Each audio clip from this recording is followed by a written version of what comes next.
All right. Fuck me. It's been about 2 weeks, which, and I guess in content creation years is 2 years, which means you're dead at that point, in terms of being irrelevant. But yeah, here I am, man.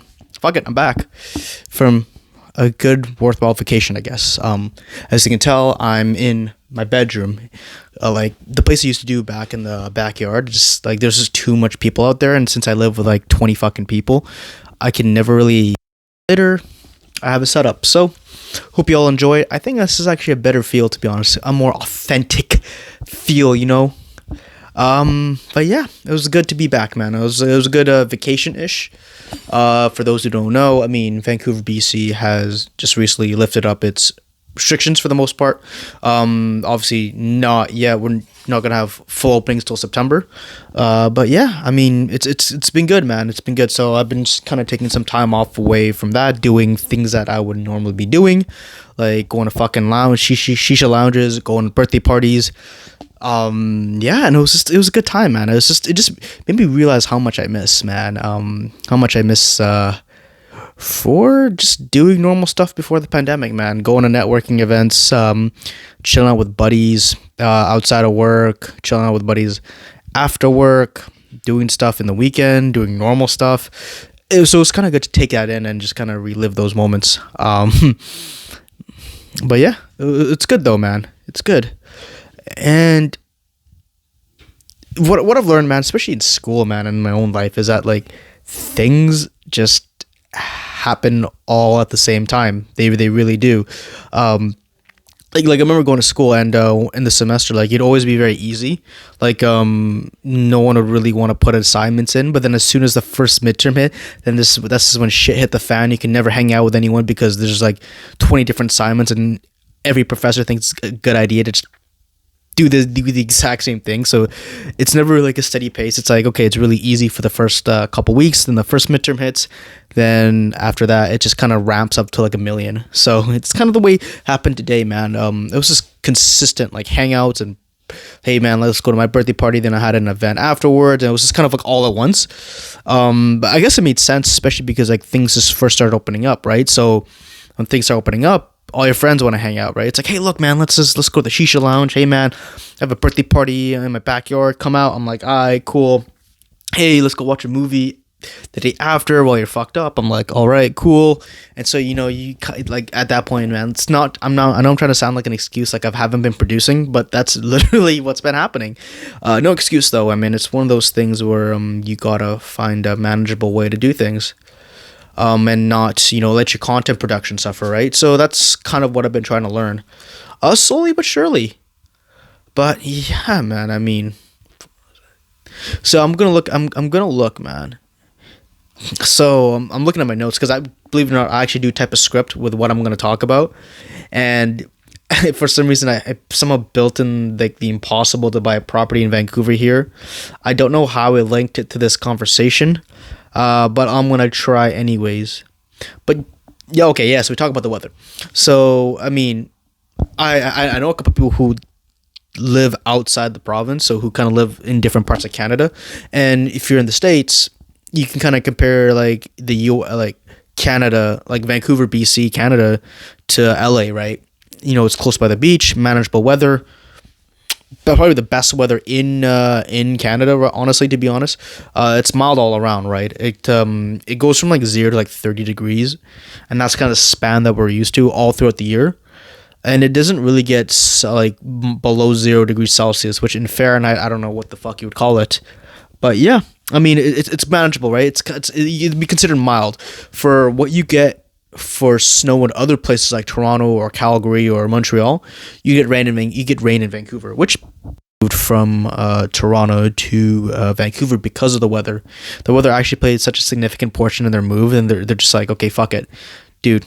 Life's too short, man, to be suffering in like minus 20 all year round with nothing to do for half the year, then get fucked up and lit the other half of the year, right? So they might as well move to Vancouver where they can kind of just do more stuff and not, some would say, you know, get hurt or die during the winter. So Yeah, I mean, I guess it makes sense why. Now this is where I put it in. Now this is why some properties are just much more expensive, man. I mean, I was talking to a property manager, and one of the things he told me was that it's expensive. Number one, well, one of the reasons is because of foreign investment, and not that many people who are local love the whole foreign investment thing and buying out houses and outpricing everyone. But a lot of times it's because the demand to live here is so high because of the weather, because of the natural amenities, right? Like, dude, I'm so blessed to be living here that I can drive 20 minutes to a mountain, then 20 minutes back to the beach. So you could technically go hiking, and the same day you can go swim or surf. It's pretty cool. We have a very rich, luscious city here, full of a lot of activities, and I think this is not in the script. Holy shit! I'm just gonna go off it, and I think this is why. I mean, this is what from what I've talked about the dating market here is that a lot of people in Vancouver just rather just be single. Apparently, it's a very tough city to find someone, to find a girlfriend or boyfriend, because it's, I don't know, like, this is my theory, okay? So I feel that one of the reasons why, people get together is because life is stressful. So when one of my buddies worked in the Deloitte office in Toronto, they would work till like 1 2 a.m. So it's a very stressful day. It's one of those long 12-hour days, the big four accounting, right? So it became so stressful that they would just literally fuck in the office, right? Like, other team members would just have sex and fuck in the office, because that's like a way to get stress out, because it's kind of like a way to manage it. So it makes, so I guess you can argue that getting someone or having sex or when is almost like a stress reliever. But I feel like because Vancouver's so chill, honestly speaking, it's like although it may be really expensive, but from what I've talked about, that there isn't that entrepreneurship hustle culture that is back out east. Everyone's kind of just more laid back and chill. That maybe there isn't really that much of a need for it, man. Like, there's so much stuff you can do alone that why would you do it with a partner, right? For example, like, you can go up by yourself and go to a hike without worrying if you're too fast, or just Vancouver is just known to be very nice and peaceful, and we just have a lot of things coming to us that the bad sides, like such as unaffordable housing, that's where I put it in, such as unaffordable housing and cost of rent and the price of food and price of insurance kind of outweigh all the stuff we do have, like great weather, good outdoor activities, and a shitty nightlife. But hey, man, I mean, I guess that makes sense, man. I guess it makes sense. You you kind of pay for what you get, right? Like, you want good weather, you want a lot of fun things to do. Just prepared to pay the premium, motherfucker. Like, actually prepared to be prepared to pay the premium. But like, the crazy thing is, like, when I hear like other like of my friends just come out of province and they say, hey, look, I lived in Winnipeg and it was minus 30 to 40 degrees Celsius. Like, that's insane. Minus 30 to 40 degrees. It makes me even question, like, how does public transit work, man? Like, how do you walk outside, man, and just go there and take a bus? Like, I have to think, man, because imagine if you don't have a car in like Winnipeg or something, or if you don't have a car in like Calgary or something, or if you don't have a car, I mean, one of these other provinces which are really cold, are you kind of expected to get a car and just have it running the whole day? Are you supposed to kind of put it in the garage where it's heated? It's so strange, man, because like for us, dude, we're so spoiled in Vancouver, man. Like, for me, we're like above zero, right? We're like 1 2 degrees, 3 degrees, and it's raining, and we can walk and we can take the bus. It doesn't really snow here. It doesn't get to like sub-zero to the degree that the prairie provinces do. And it blows my mind where it's like, yeah, you gotta survive in that. You gotta survive in minus 40. You gotta wake up in the morning. You gotta shovel that goddamn snow off the driveway to get to the car. Then you gotta use the ice scraper to scrape off the car. Oh shit, man. Can you just every morning, man, like the snow that goes like to your knees, man. Like, here in Vancouver, man, you're lucky to get snow, maybe a couple centimeters. Mostly you just get rain. But man, like, some of these places you just gotta keep shoveling, I guess. But the funny thing is that whenever it gets to like maybe a couple centimeters of snow, like the city shuts down. Like we have $0 in budget when it comes to snow removal. like, like you see buses going down, you see cities shutting down, you just see schools not going anywhere, and then you get someone who's out of province who's like, okay, I live in like 4 or 5 feet of snow. They start laughing at us. It's like, what the hell? This is nothing. Why are you guys so soft? And you know what? I guess we just have it too good sometimes, man. I guess we just have it too good. Yeah, so yeah, these past 2 weeks have honestly everything has been piled up just with a lot of hangouts and stuff. And the one thing about running a podcast with different guests is how flaky the guests are, to be honest. Like I had planned out a few guests in advance for just to kind of have a consistent upload schedule, but sometimes, or if not most of the time, they flake out all at once, and you have this free time and you don't know what to do with it. And that's just kind of one of the negatives of running a podcast with different guests, is the fact that they may not respect the amount of time that you do. This obviously isn't like an excuse, but it's kind of giving more of a back end of how things run, right? Nothing's perfect, but I still find this thing to be fun every once in a while, it's just, yeah, like I said, it's just a good way, man, to get information out there, in my opinion, to have open-ended conversations with different people, and to hopefully you guys learn.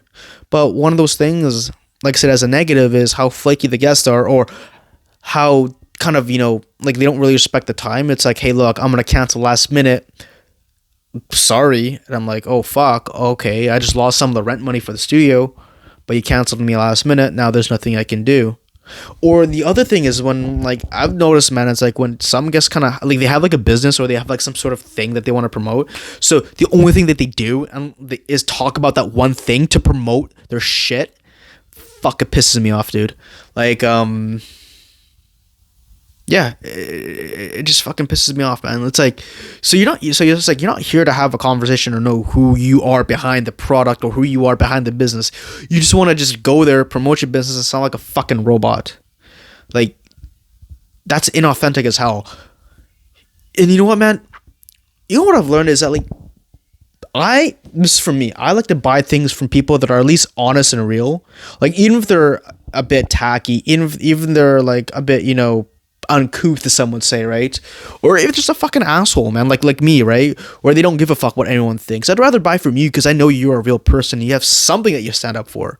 If you're just like buying for someone that all they do in front of the public eye is just be this like media corporate person that has no personality, then it's like, okay, like who am I buying to, right?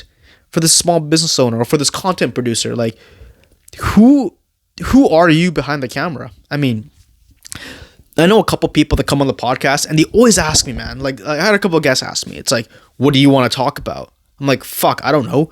Let's go in there and let's say, fuck it, free flow it. And guests who've come on multiple times kind of already understand that idea of just saying fuck it and go for it. But there are, man, a couple guests in between, man. I mean, I'm not going to name names, but they always want to have a preset of topics. Like, okay, what are we going to talk about? List 3 things that I want to talk about. Then we can talk about that.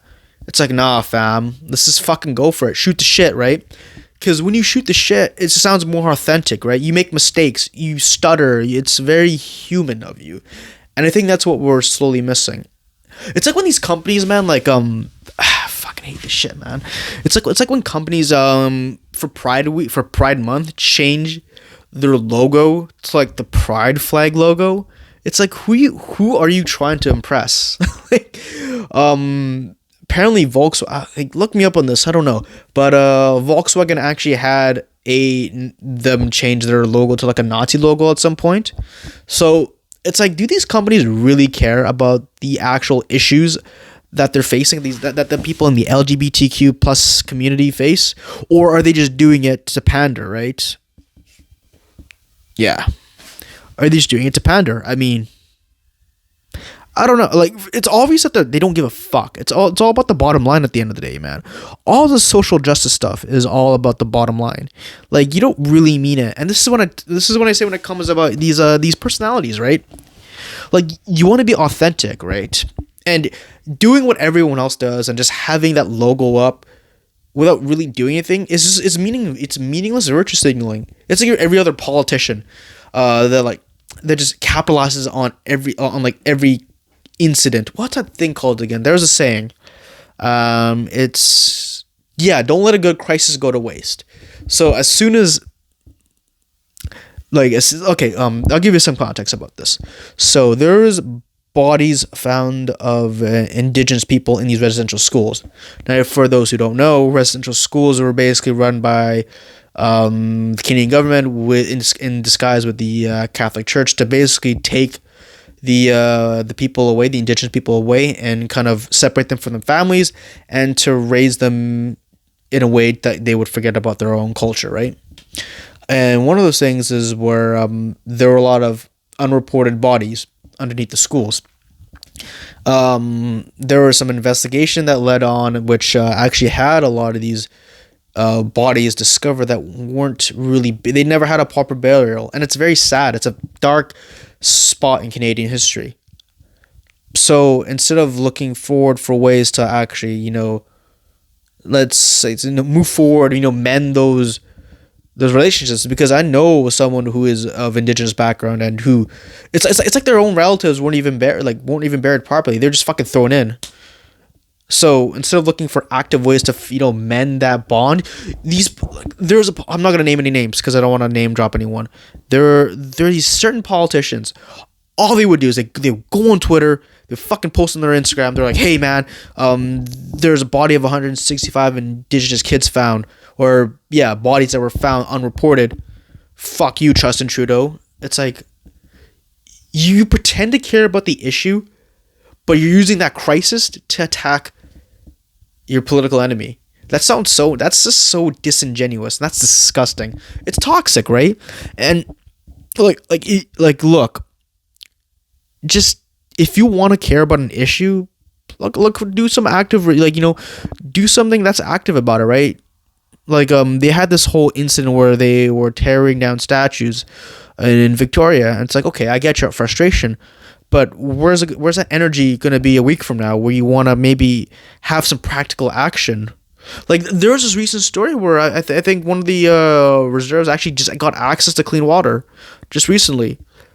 So that'd be pretty cool, right? That's something active you can do. I've been trying to get someone on recently who's part of the committee to talk about, the relationships between people in Vancouver, or the Vancouver City Council, politicians, and the Indigenous community. And I'm trying to get that person on, so hopefully he does have the time one day to come on. But yeah, I just maybe just it all seems like it's all empty, right? It's all empty virtual signaling, tearing down statues, going on, your social media and just bitching about life. But where's that energy going to be a week from now? You know what I mean? It's like, okay, you're very angered about the issue. It's good. We're aware. That's amazing. But where's the action behind that anger? Right? Because tearing down statues, look, I get it. My opinion is that if you want to get them voted to taken down safely without having anyone hurt, then at least put those statues either in a museum, or I'll even take it a step further and put it in the textbooks, so that way when we teach them, they know why the statue was taken down in the first place. We can't just forget history because we're doomed to repeat it, which is what we're doing now. We're kind of just washing away history by throwing things away, right? We need to at least remember why they were taken down in the first place. But yeah, it's like, where's that energy and where's that action a week from now when you're so riled up about this issue? It's like this politicians. Okay, something happens, let's go blame Trudeau. Come on, man. There has to be some sort of actionable reason behind it, right? There has to be some sort of thing that you can do. Use that anger, use that frustration for something. Don't just use it to tear down a statue, then go back and sip your fucking $5.95 latte, right, at Starbucks, saying that you hate capitalism. No, man. No. Well, I mean, I guess it's always been like, I guess it's kind of the way the future, right? Kind of the trends are going on now. Get someone riled up, they destroy some things, they wreck things up, then they forget about it a week later.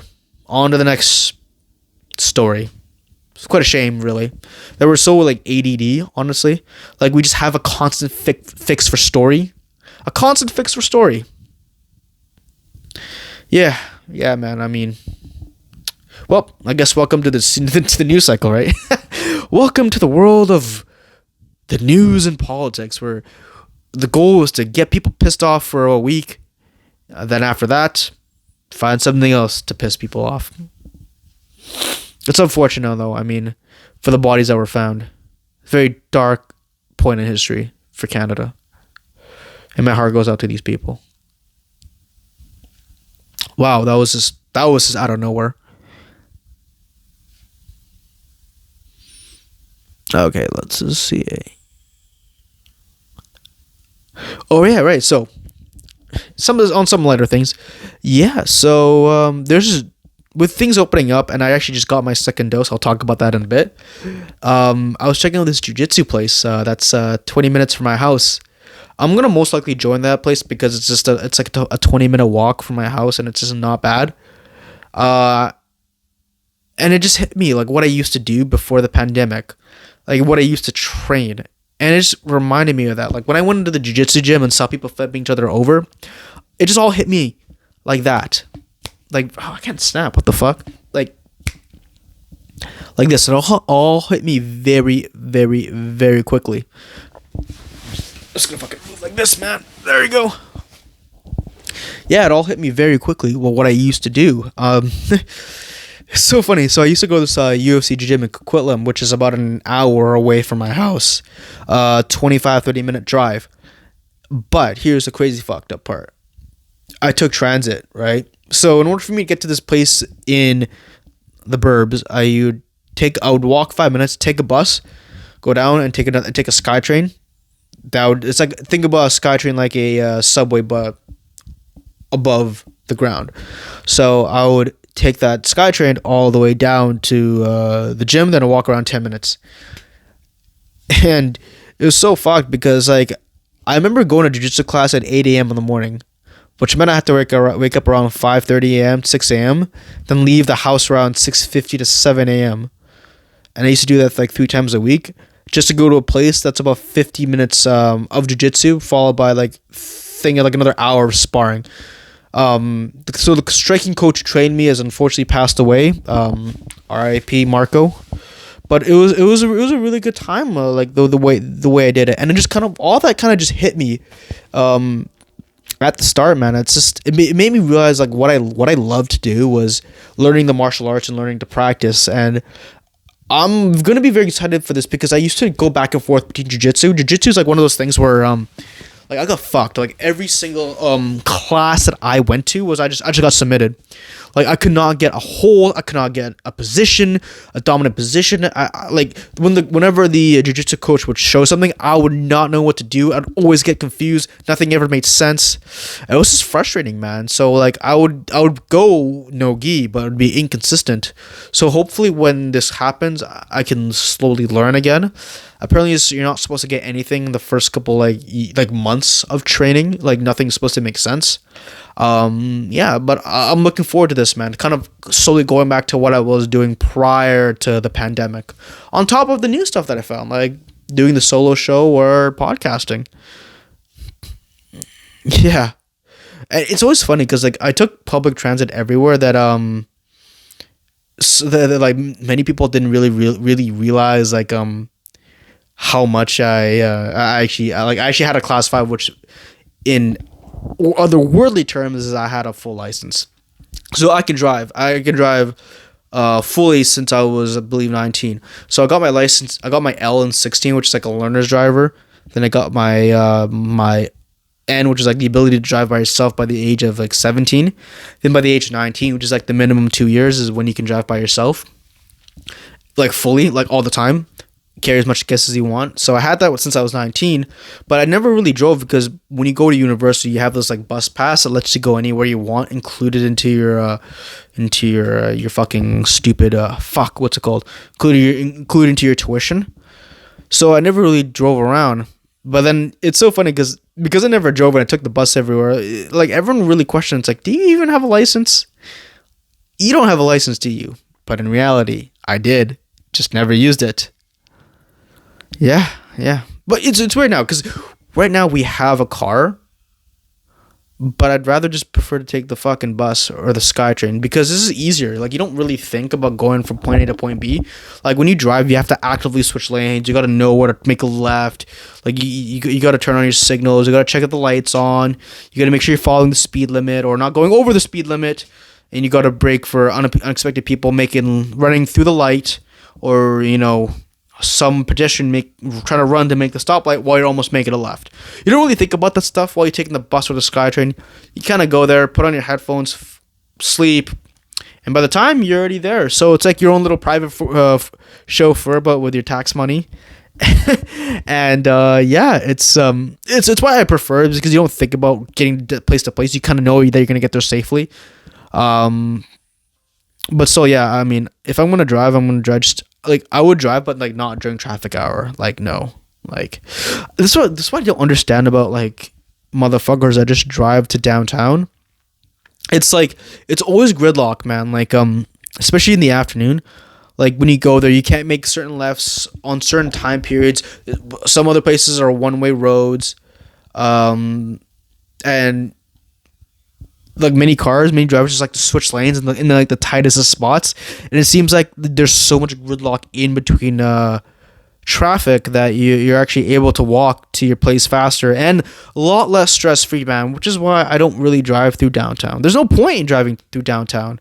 I'd rather just take a bus, honestly, or even just walk around there. Because, like I said, you can get so many more places with a lot less stress. Maybe obviously a lot slower than if we were taking a car down there. I hate driving through downtown. I did it a couple times. Not worth it. Never do it again unless it's like outside those like hours, maybe like 9-10 o'clock at night, where there's kind of not that many people. Then yeah, I don't mind. But dude, if you're gonna expect me to drive from like 3 p.m. to like 6:30. Then yeah, go suck a dick. I'm not doing that, man. I'm not doing that, man. But I think this is why, man. Like I noticed when walking through these busy streets is that there's a lot of stressful people out, man. And you know what? Stress is related to cortisol, and cortisol is related to some sort of weight gain. And yeah, I walk around downtown and I just observe, like, on my way to do some other stuff, and I observe a couple different things. Is number one, people beeping. People fucking beeping. Think about that shit. It's like someone with sunglasses, like say a woman with sunglasses, and she has a dress shirt. So she's come back from a corporate office. She's driving a car. Then you just hear the beep, and you just hear a beep, and she looks very angry, and you can kind of see her body. She looks kind of fat, out of shape, and it's like, God damn, like, are you aware about the amount of stress you're putting your body through? The amount of good stress? Like, is that really worth whatever you're doing? Yeah, like, my biggest fear is that if I climb the corporate ladder, I become exactly like that. And, like, no offense, but, like, whenever I go, like, talk to people in upper management or in corporate, there's a good portion of them that are really stressed, really fat, and they don't do any active form of exercise, and their life kind of revolves around their work. That's the scary thing, is when your life revolves around your work, you are your position. Like if I were to ask this person, hey, what do you do outside of work? Then they would just say, well, I don't know. Go for a walk, maybe go for a park, but you don't know what you do outside of work? That's not a good answer, man. I mean, it's why I like doing this, is because like I like doing this, like, kind of doing jiu-jitsu. I like hanging out with friends, because I don't want my life to be attached. I don't want my life and my image or whatever identity I want to be attached to my position. I just notice these things, man. It's like if you're in that position of like, see, up the corporate ladder, you become that position, and then what do? You neglect a lot of things. You neglect family because you're always in the office so much. You clearly neglect your weight, because you don't have time for that, because work is stressful and that increases the amount of cortisol. You neglect any other, passions and hobbies you have, because at the end of the day, you tie to your work. It's what I've noticed, man. It's like, it's not why I like climbing up the corporate ladder. I was talking to a buddy of mine who works in EY, man, and he's just been telling me, man, like, Yeah, all I do is work. And that's scary for me. It's because the company essentially owns you by your balls, right? Like if I said, hey, look, all I do is work with no overtime, with a salary, then I just get fucking, like, they got me by the balls. This company's got me by the fucking balls. And I think there's more to life than just working for a gear that doesn't give a fuck about you, or a company that just clearly doesn't give a fuck about you. Like your obituary to the company is your fucking job posting the next day.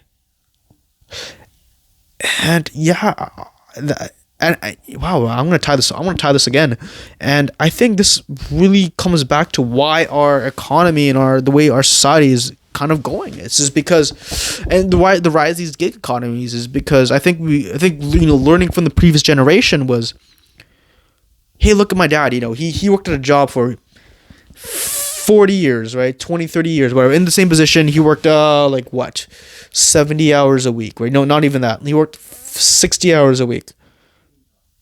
It's like, why would you do that for a company that doesn't give a shit about you? I want to do something that's for me, right?